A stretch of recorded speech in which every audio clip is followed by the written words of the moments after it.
Chapter 15 The Princess, Once Upon a Time. My dreams come in many forms, as though there is an entire spectrum that defines them. Some dreams could take the form of simple daily routines, while some could feel like unearthing long-forgotten memories. Still, others manifest our greatest fears. These were the dreams I dreaded the most. I used to think that dreams were just figments of my imagination, mere lustrous wanderings of my mind, but when I woke up with my hands clammy and my heart beating wildly, I knew that my dreams would spell out something more. They were almost prophetic. Dreams came to me often, and when I was a little girl, I dreamt of a man who had no face.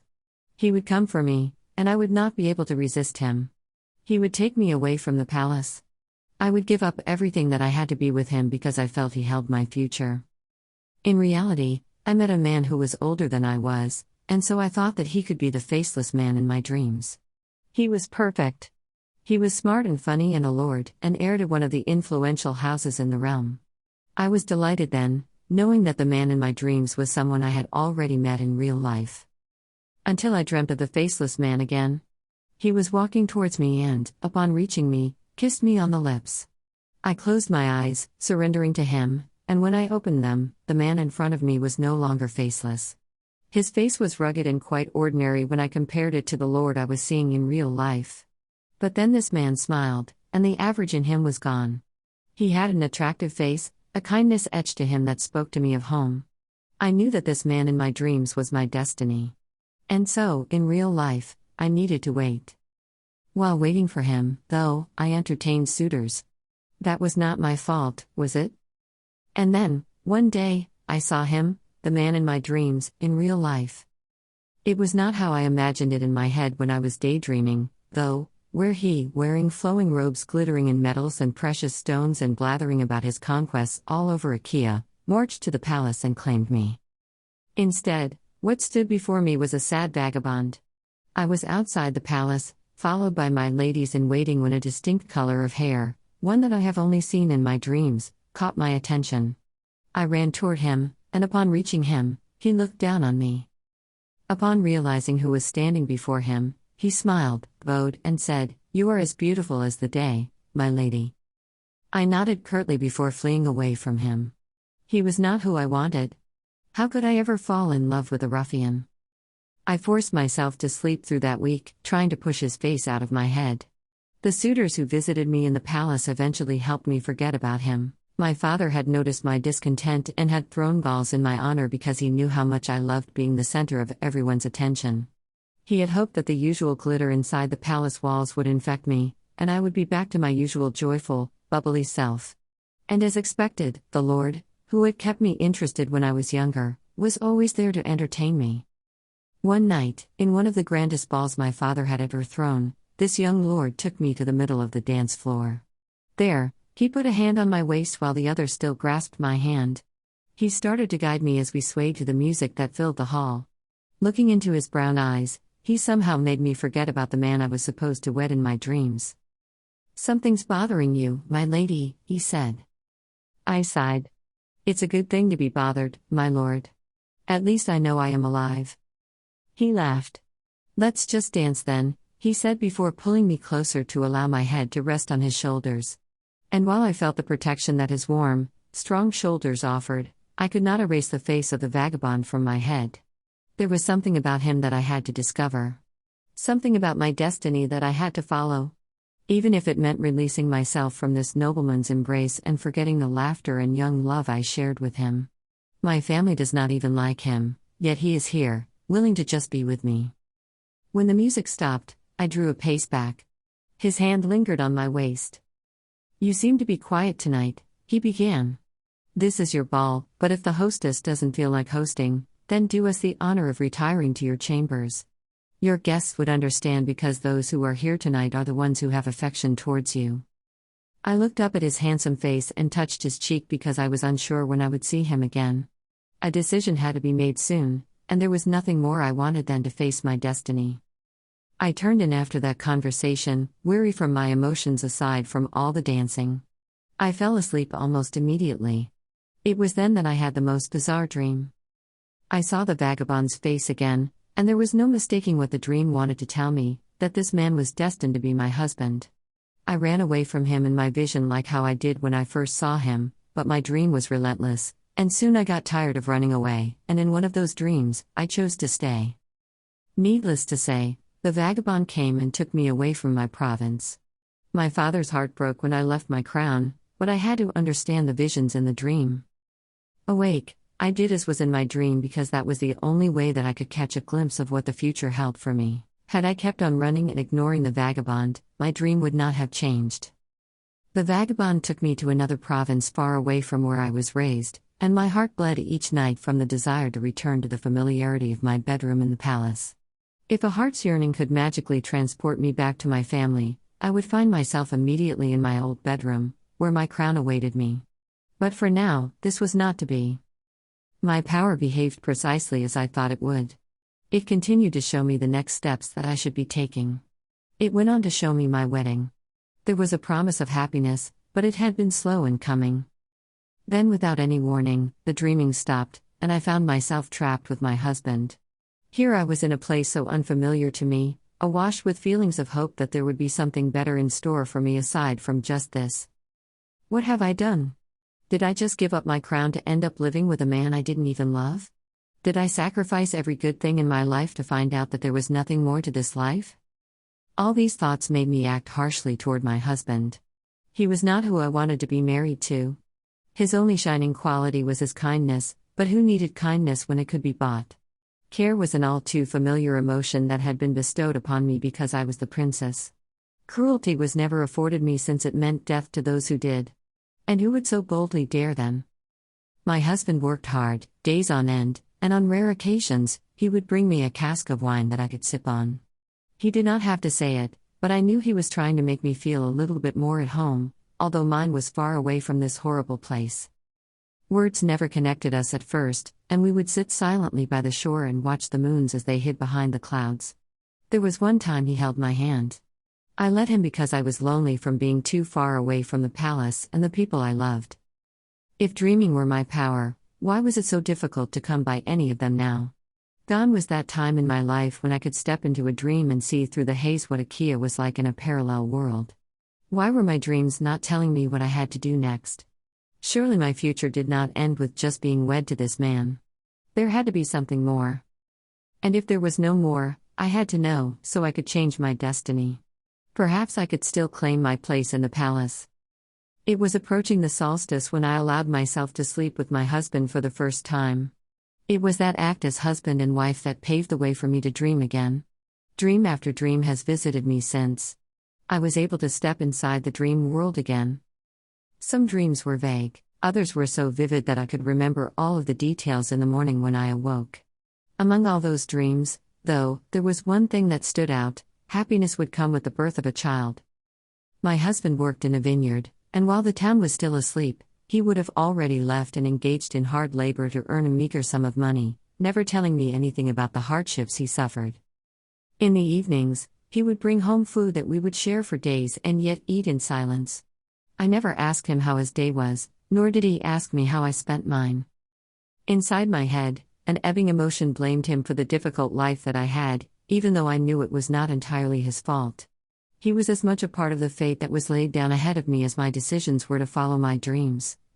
Still, this knowledge did not help reduce the pain I felt in my heart. I looked at my husband and found only hatred in my heart for bringing forth this misery onto my own life. But he has a way with words. Whenever I was on the verge of running away from him, he would talk to me, and my heart, in its turmoil, would find peace upon hearing what he had to say. One day, I told him I would go with him to the vineyard. He told me I did not have to, so I cried, which was what I usually did to get what I wanted. Not surprisingly, my husband relented. When dawn broke the next day, we walked for miles alongside one another, shrouded by darkness all around us. At one point, my husband tried reaching for my hand, but I pulled away from him. Being unfamiliar with the road though caused me to slip, and I tripped several times. That was the only time I let him touch me. An hour or so had passed, and soon I spotted a throng of people waiting outside of the vineyard. There were so many of them standing outside the gates, sitting on the ground, while others were walking around in circles to pass the time. A few of them looked up at us as we passed, but most of them did not pay any mind. We were just another couple wanting to earn a living, waiting for the vineyard gates to open. To them, we were competitors, an unwanted presence in the ultimate battle for survival. As the sky brightened, our numbers increased, and when a man came out of the vineyard to count heads, he included my husband's and mine in the count. Those that were not counted had to walk away with slumped shoulders and heavy feet. They never looked back, though. They knew there would be no food on their tables later. No toil meant no coins. And no coins could only mean hunger. My husband handed me a basket, and he showed me how to pick the grapes. It seemed trivial, but my husband said that I could not always select at random. I needed to practice my eyes and watch out for the ones that were right for the picking. By midday, the task that I found to be so easy became a little more taxing. Maybe it was because I was standing up for so long, or perhaps it was because of having to carry a basket that weighed more than my arms combined. Or maybe it was the growing heat of the sun. I often had to sit on the ground, and my husband would put grapes in my basket to make it look as though I was not dallying. From my point of view, though, I absolutely was not, but the vineyard's men could think otherwise. As the day ended, I held my hand out and watched as the vineyard's worker dropped a few coins into my palms. I wanted to cry as I stared at the copper coins. These were worthless. My husband was shocked too. I stared into his eyes that were so full of hope and determination. I wanted to complain to him about my life, but he had a way of smiling at me that soothed the rage inside my heart. When we were walking back home, I took his hand and held onto it tightly. I peeked from the corner of my eye and saw a man tired from a long day's work, but I caught him as he glanced at my hand, holding his. There was a smile etched on his lips. I had never appreciated him before, but seeing what it meant to be him, and to put up with a wife who had no knowledge of any chore, made me respect him from that day onward. Who was that wise man who said that love could blossom out of respect? I could not remember his name anymore, but now I understood what he meant. I began to appreciate my new life. There was nothing I could do but embrace it. Since that day in the vineyard, I felt an emotion sprout from my heart. It was something new. Something I never knew I was capable of feeling. All I knew was when I looked at my husband's face now, the smile that painted my face was genuine. And the Lord from my childhood was soon forgotten. My husband and I weathered storms, earthquakes, and all sorts of calamities. At nights, dreams still came to me, reminding me of the happiness that would come with the birth of a child. Duty was not only for palace soldiers. It stood even stronger for wives. By the time I realized I wanted to have a child, I did not have to force myself to make love to my husband. By then, he had worked his way into my heart. After more than 2 moon turns, the baby came, and with it emanated an immense joy for my husband and me. I named my boy Sarsi, an homage to my grandfather in the palace. Sarsi meant wisdom, and since my family had no material gifts to give, I prayed that my son would at least inherit the wisdom of my lineage. The joy that Sarsi gave me was one without equal. True, I had not given motherhood much thought in the past, but he completed my life when he came. My baby's smile warmed my heart. The measly amount of money that my husband gave me every day did not matter anymore because something else kept us happy. When Sarsi saw 2 moon turns, I started having dreams again. It was a dark one, telling me that I had to name him like the storm that he would create in the future. That his name did not suit him. I defied the gods in my dreams and ran away from them, bringing my baby with me. I woke up drenched in my sweat as though I had been running away. How could a name change my little boy's life? I had no intention of believing the dream, even if it felt real, too real. I pushed the dreams back, not wanting them to have anything to do with my little boy. Each night, I suffered from the same dream, which ended in my baby's death. I did not listen because I did not understand it. Why? Why would a name be so significant? Then a week after being reminded every night that I had to change his name, my baby grew sick. I held him in my arms and kissed his burning forehead as I sat by the door of our house, waiting for my husband to return from the vineyard. When my husband laid eyes on me, he knew something was wrong. I thrust our son towards his already open arms. Sarsi was burning up, and his pupils were all white. His eyes had started rolling in their sockets. I hugged my husband after giving Sarsi to him and sagged, sobbing against his broad shoulders. "Don't let anything happen to my son," I whispered. "Please, don't." There's a healer in town. I'll bring Sarsi to him, he said in a guttural response. I walked with him, my frayed dress trailing along behind us. Dust and sweat covered us by the time we reached the healer's house. The healer took one look at my baby and uttered a prayer. I was shocked by her actions, though. No one would so rudely say a prayer for a sick person unless the healer deemed that the sickness was beyond cure. I yelled at her, "How dare you?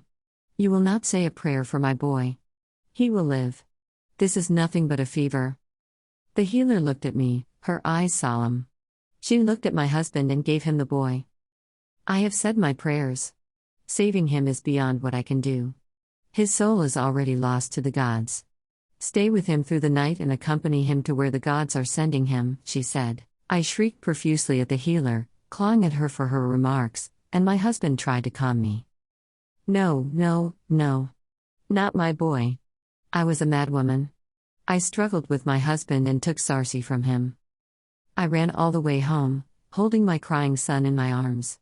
My husband followed me, but I was much quicker than he was. My pulse was pumping, and my legs raced against my heartbeat. At home, I put Sarsi down onto the bed and tried to calm him down. I gave him some milk, but he spat it out, and he cried unceasingly. Why does a name have to be so important? My husband entered the room, and he walked in slowly. Perhaps the sight of the two of us, helpless, broke his heart. He was my everything now. All that I used to be was replaced by the life I had grown to love with my husband and son. Would my little boy be taken by the gods because of a name I refused to give him? I looked at my husband as he knelt beside me and took my face in his hands. He kissed me softly. Darling, let him go. I can't. Sarsi shrilled. I breathed in, loosening myself from my husband's hold. Then I leaned towards my son. His eyes were still all white, and I almost recoiled from the heat that his body emitted. He was like a storm at its craziest rage. I could not name him Storm, it was a bad omen, negative. Strength may be another interpretation for that name, but it would be frowned upon by my family. Wind, I whispered.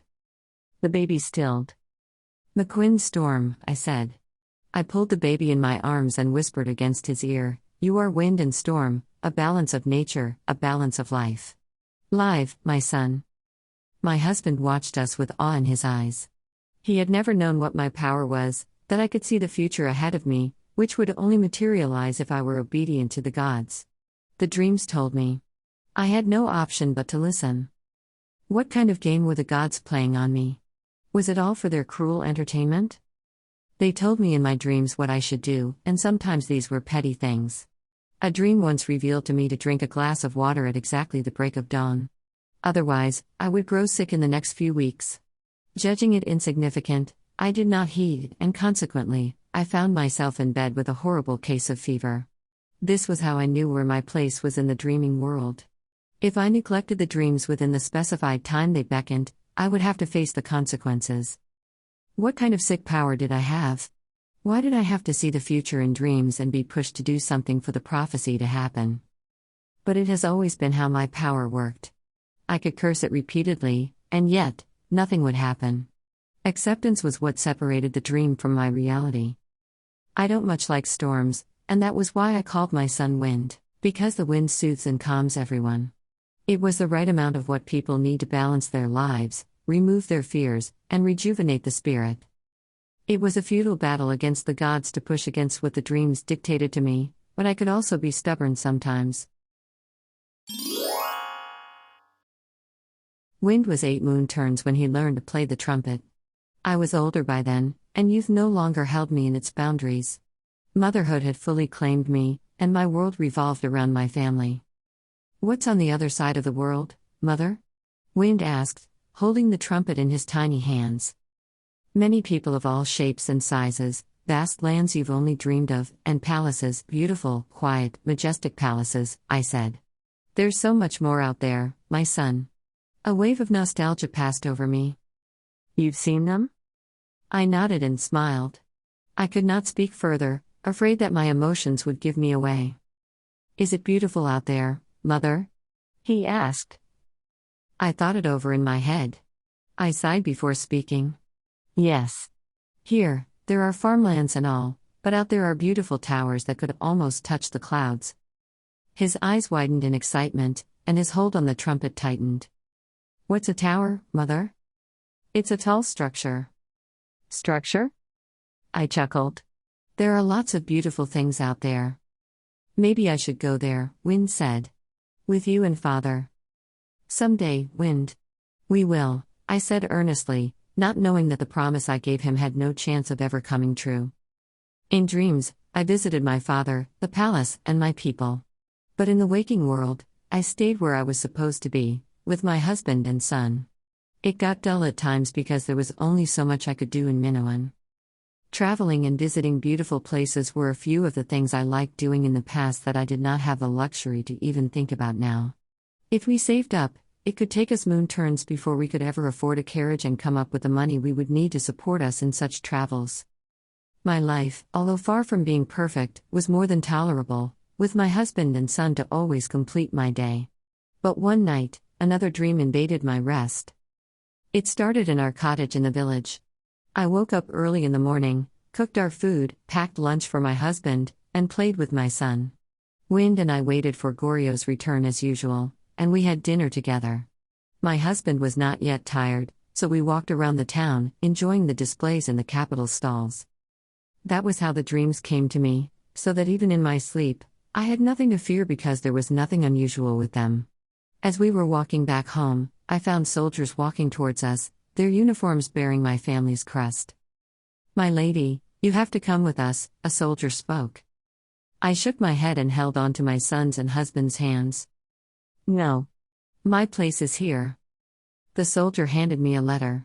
This is for you, my lady, he said stoically. I broke my family's seal and opened the letter. I was being summoned back to the palace. And my family? I asked icily, in a tone I thought was lost to me forever. The soldier shook his head. I held my family's hands tighter and turned around. Run! I shouted. We did, and the soldiers rushed after us. Goryo stopped. Go. Take Wind. I'll buy you some time. I watched in horror as my husband fought the soldiers. With no combat training, he only managed to punch one in the face. He threw another punch on the side of an approaching soldier, but it was flesh against metal, and I could only feel sorry for my husband. I ran faster, pulling Wind with me.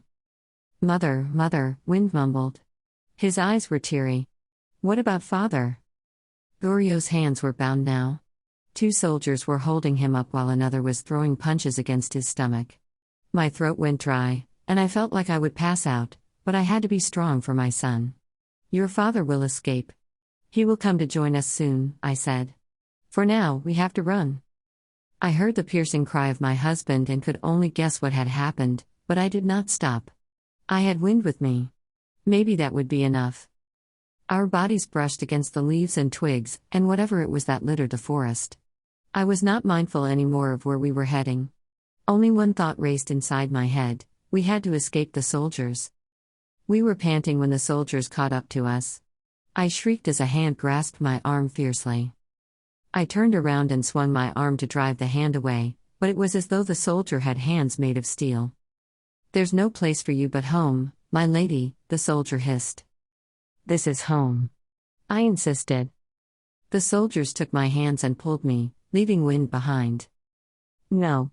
My son. Please, if you must take me, take him too. My son's face was wet with tears as he watched the soldiers throw me up on a horse and tie me to it. Mother! He cried as a soldier kicked at my horse to make it beckon. Mother! Don't leave me. My son's cries still rang in my ears when I woke up. I was breathing heavily, and I looked around me, my eyes adjusting to the darkness. I found Goryo still fast asleep. I touched his forehead and let my fingers graze his eyebrows, down to his face, thankful that he was alive and that he was here just within my reach. I was still staring at him when he opened his eyes. He gave me a smile before pulling me closer to him. I snuggled against his chest and closed my eyes, but sleep was elusive. Not that I wanted to sleep again after that nightmare. I had no intention to because I knew what would happen. I would be tormented over and over by my dreams. Ones I could not escape from. The endings would vary. At one time, it would be Wind who would die in the dream. In some instances, it would be both of them. I could not let that happen, and my heart exploded inside my chest in despair. This was not the way it should be for us. Families were not supposed to be broken. In the morning, when I woke up again, I went about my daily routine. My husband had left for the vineyard because the sun was already high. Wind still lay sleeping in his room. I left the house and looked up at the sky, asking the gods about my dream. Why did it have to be so cruel? I would not follow what had to be done even if it meant what? That I would die? But it was not how the dreams ended. It could be Wind or my husband. Or worse, both. To save them, I had to be taken away or left on my own.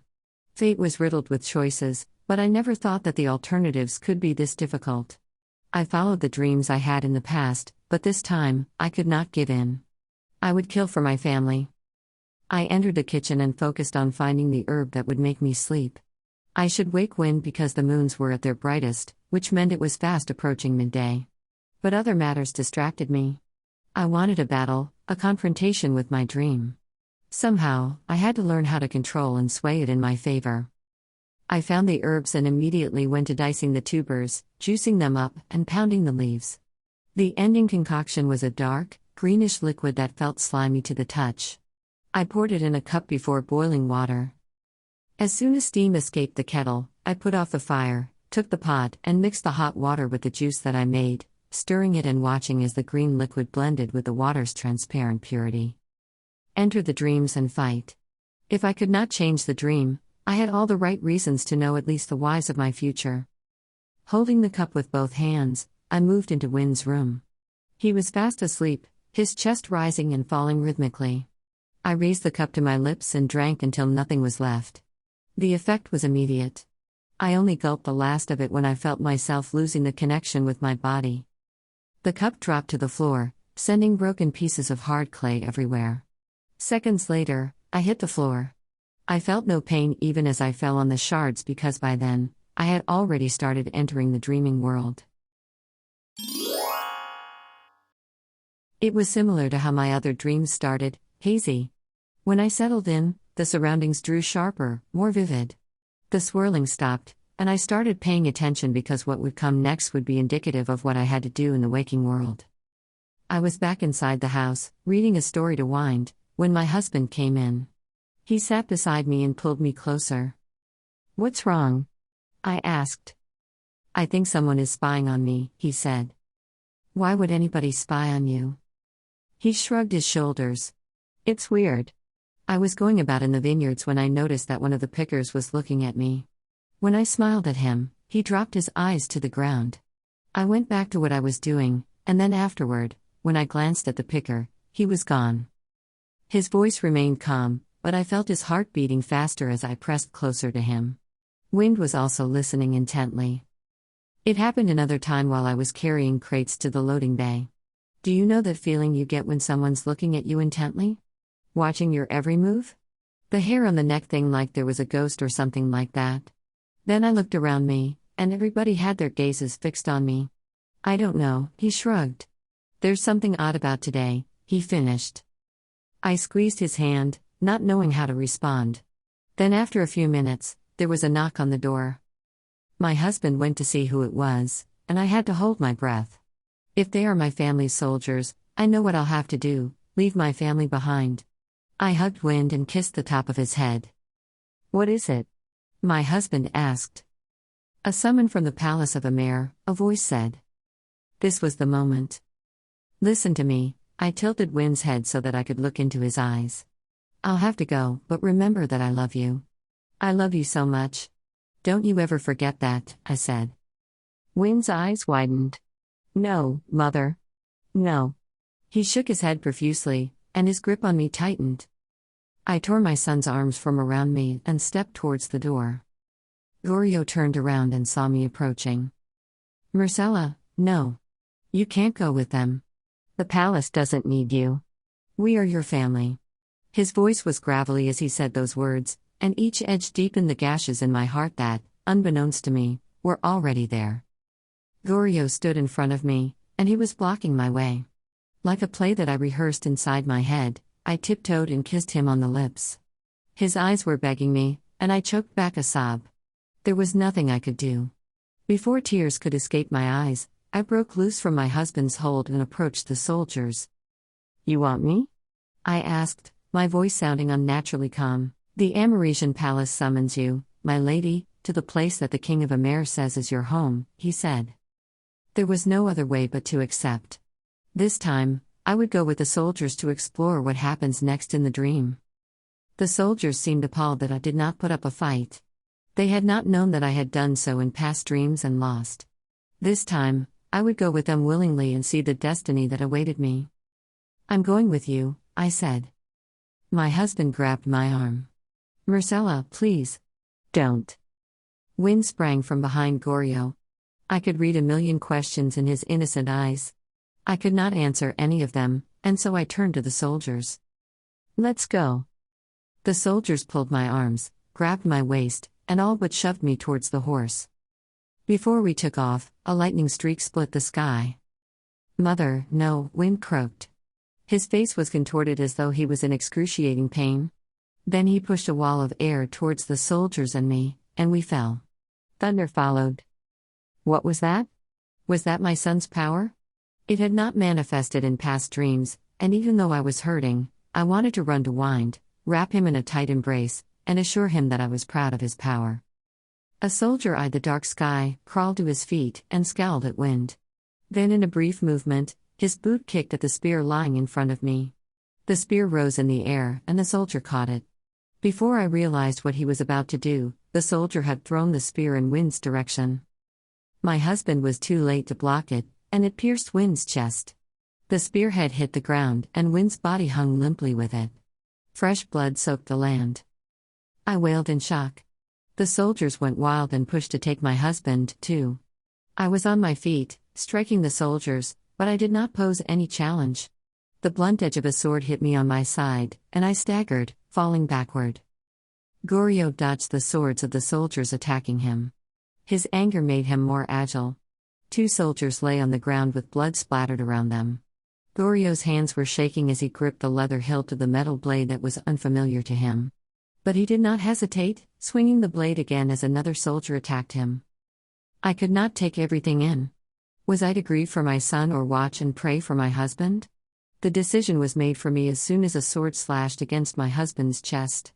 He froze and watched futilely as blood slowly stained his shirt. His face paled, and his chin quivered. Then while my husband was still in shock, the soldier struck again.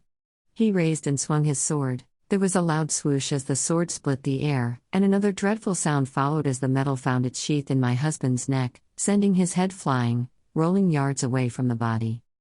I wailed louder this time, but there was nothing more that could be done. The colors started to swirl inside my head again, and the dream would repeat.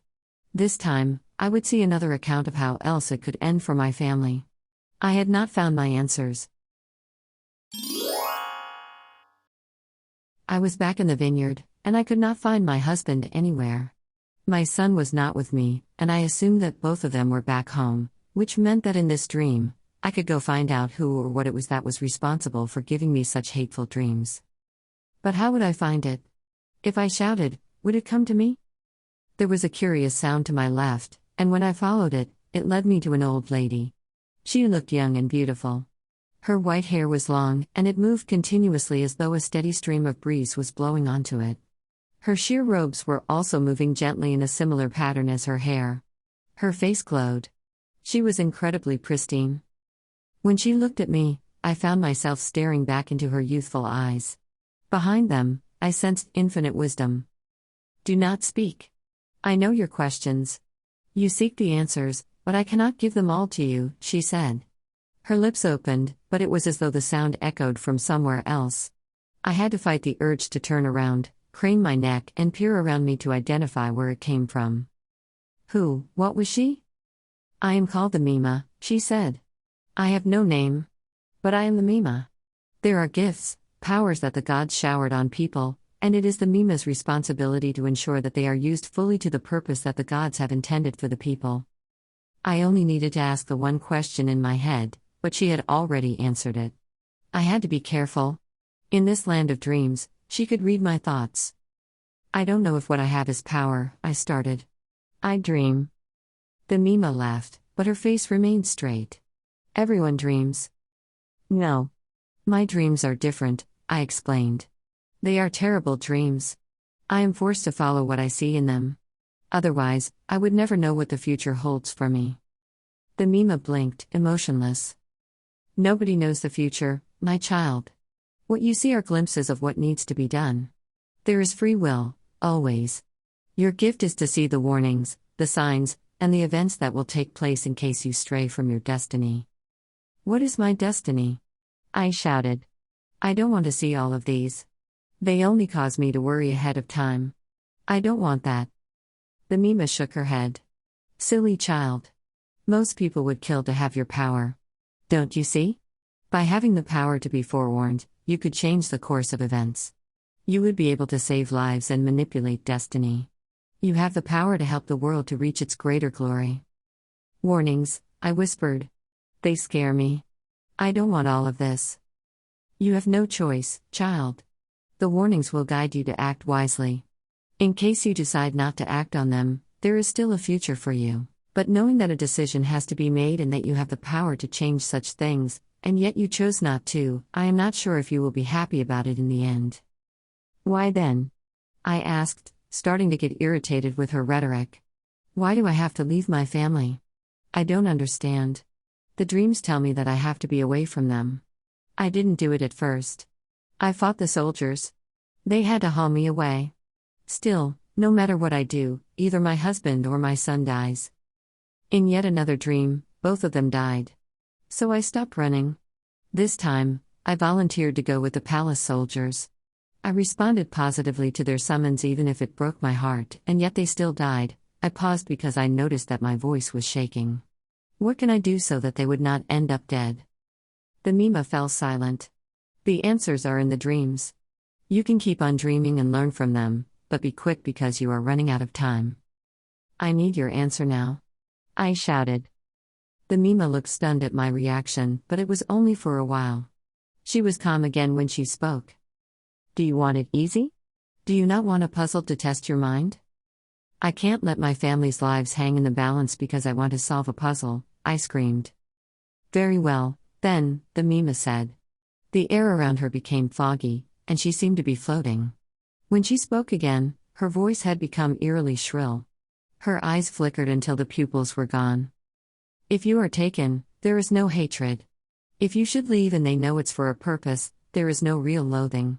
But should you leave before you are forced to, then there will be detestation as strong as he could be, she said. He? My husband? My son? I asked, confused. The Mima didn't answer my question. If you are taken, there is no hatred. If you should leave and they know it's for a purpose, there is no real loathing. But should you leave before you are forced to, then there will be detestation as strong as he could be. Then the fog disappeared, and I could see yet again the pupils in her youthful eyes. I have given you more than enough. It is no longer delightful talking with you, she said. The Mima was now dismissing me, but I had no intention of leaving. Not now. These riddles serve me little purpose. The Mima's body flickered, and it looked transparent now. Our conversation is over, she said, almost whispering. All at once, her voice reverberated around me, pulsing as though it had its own life. Echoes surrounded me. Strength will not be harnessed without reason. A storm will not brew. There will be no greatness to his name. Greatness? I was even more confused. He will never be what he needs to become if there is no rage in his heart. The Mima wavered until I could no longer see it, leaving me baffled by its words. The colors started to swirl, and I was brought to another place. The surroundings began to form around me, and I longed to see what the dreams would show me now. I wanted to learn more about this new warning. What the Mima said was clearer now. I had to leave. There was no other way I could prevent my son or husband from dying. I started walking around the dreaming world when just then, the land trembled. The mountains around me shook, and trees started to fall one after another. I ran in panic, trying to avoid being smashed by gigantic trees. I was sprinting when the land in front of me opened and swallowed whatever was atop it. I crouched so as not to stumble and found myself holding on tightly to whatever was within my grasp. I waited for the earthquake to stop, but it only grew stronger. I fought the tremors as they tore at my body. The force was so strong. Then, as suddenly as they started, the shaking stopped. Slowly, I looked around and was surprised to see that it was as if everywhere was left undisturbed. The hole in the earth was gone, and the fallen trees stood proudly upright against the blue sky.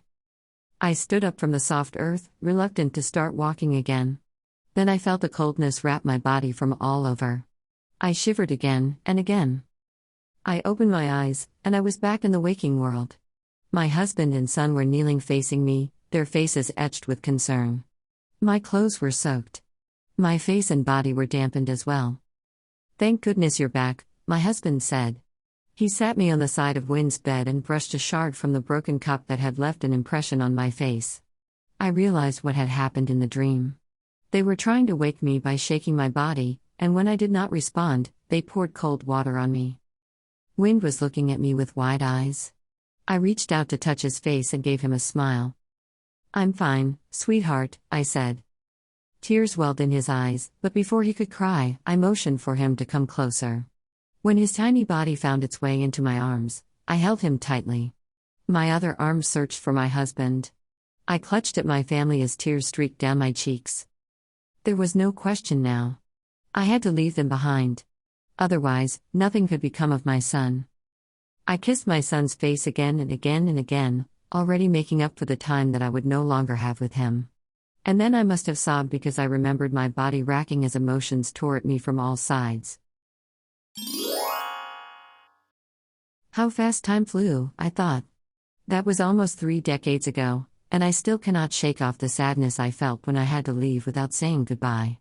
I should vanish without a word, but I did not think I could do that.